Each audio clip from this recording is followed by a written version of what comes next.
one of America's most well-known symbols is being blasted as racist by a postal worker. You've no doubt seen the famous "Don't Tread on Me" flag.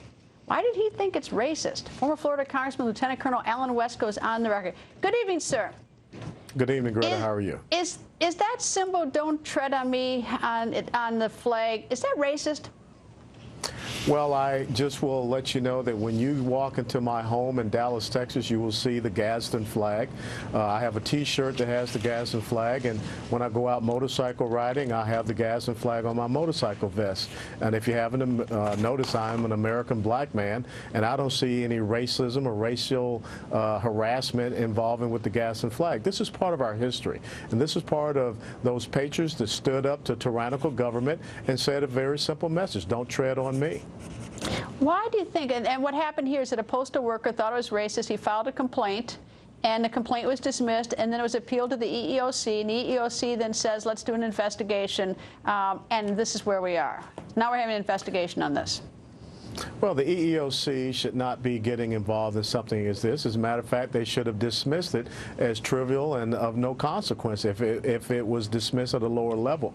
But once again, this is the ideology of political correctness. This is the ideology of people that want to have their little safe spaces. And this comes from an administration, Greta, that can't even name the Muslim Brotherhood as a terrorist organization. But yet they want to question, one of the, iconic and historic flags. And as a matter of fact, the United States Navy used to fly that "Don't Tread on Me" flag.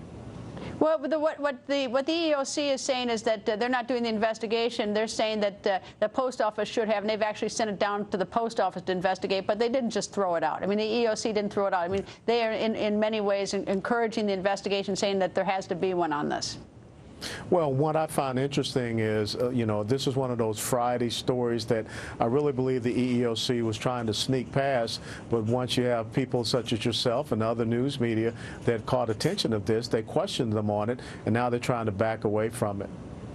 Well, this whole political correctness thing, look, I'm all for good manners, and I'm all for being nice to people, but sometimes, I just don't get them, and this one I don't get.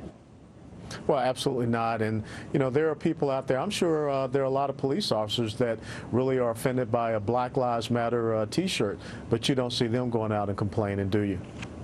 Colonel West, always nice to see you. Thank you, sir. Thank you, Greta. And the on-the-record legal panel is here. Former homicide detective